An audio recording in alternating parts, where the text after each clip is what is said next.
Biz talebeyken şeydik,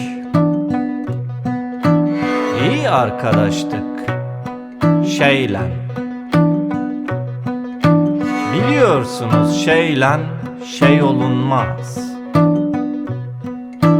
Ben şeyi bitirince babam şey dedi, şey partisine girdim.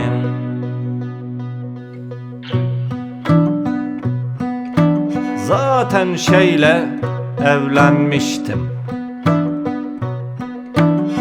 Şeye gidelim dedi, gittik.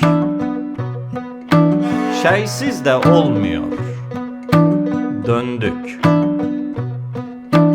İki şeyim oldu, büyüdüler.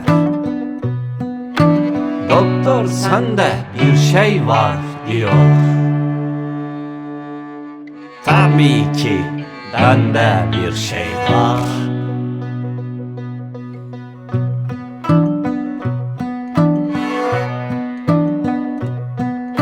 Sayamadığın kadar şey,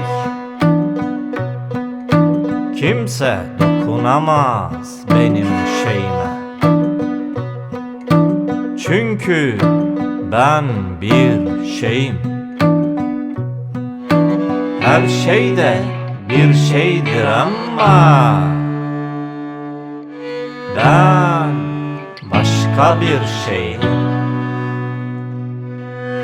Her şey de bir şeydir ama ben başka bir şeyim.